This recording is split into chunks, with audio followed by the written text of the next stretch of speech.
आज का जो हमारा लेक्चर है वो transport of carbon dioxide in the blood, यानी हमारा रेस्पिरेटरी सिस्टम का चैप्टर चल रहा है। तो उसके अंदर हमारे ब्लड के अंदर कार्बन डाइऑक्साइड किस तरह ट्रेवल करती है, या मतलब किस तरह ट्रांसपोर्ट करती है, किस चीज़ के साथ अटैच होके अपने टारगेट तक पहुंच जाती है, आज हम पढ़ते हैं। इतना तो आपको पता होगा, as compare to oxygen carbon dioxide is more soluble and easily dissolved in tissue fluid.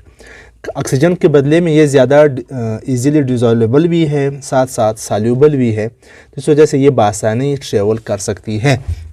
इसके लिए बाकायदा हेमोग्लोबिन जैसे बड़े बड़े प्रोटीन्स की ज़रूरत नहीं पड़ जाती। अलबत्ता इसका जो एक्यूरेट वैल्यूज़ है एज ए बाइकार्बोनेट आयंस के फॉर्म में ये 70% जाती है, 23% ये हेमोग्लोबिन के साथ अटैच हो के as a carboxyhaemoglobin के फॉर्म में जाती है, और 7% प्लाज्मा के अंदर जो डिफरेंट टाइप्स के प्रोटीन है उसके साथ अटैच हो के ये जाती है।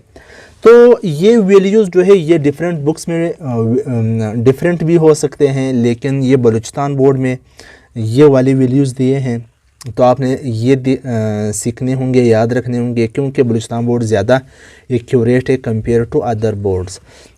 वैसे फेडरल के अंदर भी अच्छी वैल्यूज़ देते हैं, लेकिन बलूचिस्तान वाली जो है इस बार बहुत अच्छी बुक आई है। ये वैल्यूज़ आपने याद रखने हैं। हो सकता है ये डिफरेंट बुक्स के अंदर डिफरेंट होंगे। तो सबसे पहले स्टार्ट लेते हैं एज ए बाइकार्बोनेट आयंस। आपको पता है ये एक अगर टिश्यू है तो टिश्यू के अंदर रिडॉक्स रिएक्शंस होते हैं। रिडॉक्स रिएक्शन का मतलब है क्या हो रहा है, मेटाबॉलिज्म हो रहा है। मेटाबॉलिज्म आपको पता है कि 24 घंटे जारी है, तो इसके बदले में स्टिल एयर बनती है, यानी कि carbon dioxide as a by product बनती है। ये कार्बन डाइऑक्साइड जाकर यहाँ पर इसका कंसंट्रेशन ज़्यादा है, ब्लड के आरबीसीज के अंदर कम है, तो ये आरबीसी के अंदर एंट्री देता है। जो ही कार्बन डाइऑक्साइड अंदर चली जाती है तो वहाँ पर आरबीसी के अंदर वाटर मौजूद है, वाटर के साथ ये रिएक्शन करती है एक एंजाइम के मौजूदगी में। उस एंजाइम का नाम है कार्बोनिक एनहाइड्रेज एंजाइम। कौन सा एंजाइम? कार्बोनिक एनहाइड्रेज, ये वाला। यानी इधर देखो, मैं रिएक्शन के फॉर्म में समझाता हूँ। पहले कार्बन डाइऑक्साइड प्लस वाटर किस एंजाइम की मौजूदगी में? Carbonic anhydrase. किधर? आरबीसी के अंदर। क्या बनाता है? कार्बोनिक एसिड बनाता है, एक वीक एसिड, ऑर्गेनिक एसिड बना लेता है। कार्बोनिक एसिड का फार्मूला क्या है? H2CO3। जब ये बन जाती है ये अक्सर स्प्लिट हो जाती है। स्प्लिट मतलब आयोनाइज्ड हो जाती है, टूट जाती है दो अलग अलग चीज़ों में। यानी ये स्प्लिट हो गई है H2CO3 यानी कि कार्बोनिक एसिड हाइड्रोजन आयन में, सही है, साथ साथ बाइकार्बोनेट में। ये आयोनाइज्ड हो गया है, दो चीज़ों में कन्वर्ट हो चुका है। अब ये दोनों स्केप होके आरबीसी से निकल आते हैं। ये दोनों आरबीसी से निकल आते हैं। जब ये निकल आते हैं यहाँ पर वापस ये बाद में मिल जाएंगे जब ब्लड वेसल्स में चले जाए। किधर? ब्लड वेसल्स में। ब्लड वेसल्स यानी कि इधर ये कैपिलरीज के अंदर थे, अब ये बड़े बड़े वेसल्स के अंदर आ गए हैं। यहाँ पर ये H2CO3 यानी बाइकार्बोनेट प्लस हाइड्रोजन मिल जाते हैं। ये मैं और भी डिटेल दूंगा अगले पेज के ऊपर, सब्र करे, रुके ज़रा कि भाई हाइड्रोजन कौन एब्जॉर्ब करता है, या हैम्बर्गर फिनोमेना भी हम इसके अंदर पढ़ते हैं, तो इस वजह से आपने इंतज़ार करना होगा। ये वापस हाइड्रोजन आयन के साथ मिल जाती है, H2CO3 वापस बना लेती है। H2CO3 का मतलब है वापस कार्बोनिक एसिड बना लेते हैं। कार्बोनिक एसिड वापस जब पहुंच जाती है आपके लंग्स में, वहाँ पर कैपिलरीज में वापस ये स्प्लिट हो जाती है एक एंजाइम की मौजूदगी में, कार्बोनिक एनहाइड्रेज।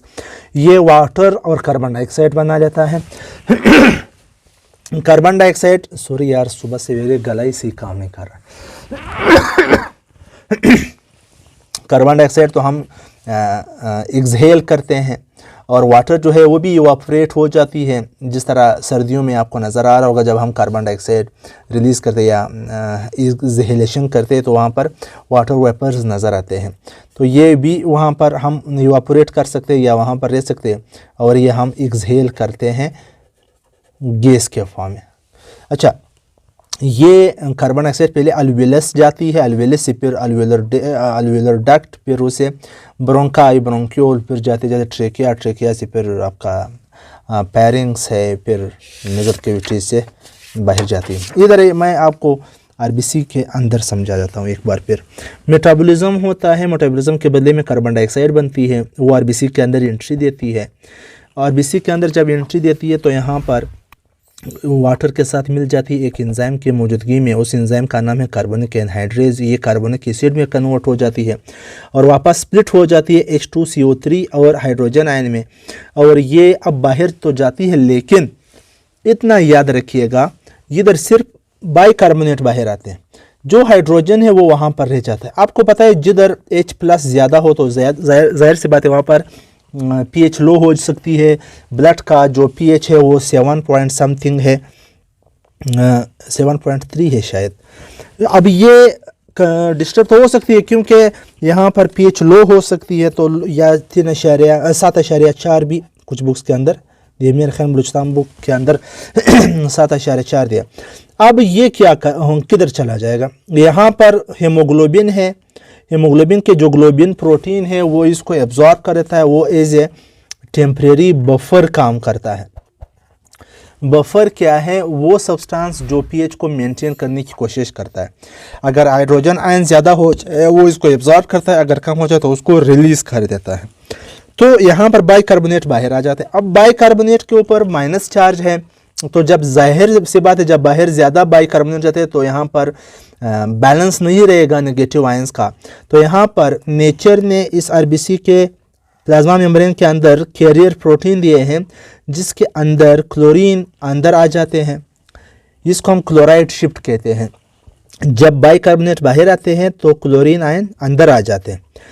अब ये क्यों आते हैं, जितने बाहर जाएंगे ये इतने ही अंदर आएंगे। जब अंदर आ जाएंगे तो इसका नेगेटिव आयंस का या नेगेटिव आयोनाइजेशन का एक बैलेंस बरकरार रह सकता है। इस अमल को हम या क्लोराइड शिफ्ट कहते हैं या हम बर्गर्स फेनोमेना कहते हैं।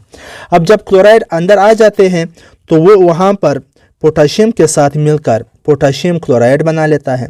जब बाइकार्बोनेट यहाँ पर आ जाते हैं बाहर प्लाज्मा के अंदर, वो सोडियम के साथ मिल जाते हैं, वो सोडियम बाइकार्बोनेट में, ये टेम्परेरी है सही, वापस ये बाइकार्बोनेट में कन्वर्ट हो जाएंगे और वो जो है सिर्फ क्लोरीन में या क्लोराइड में ट्रांसफ़र हो जाएंगे।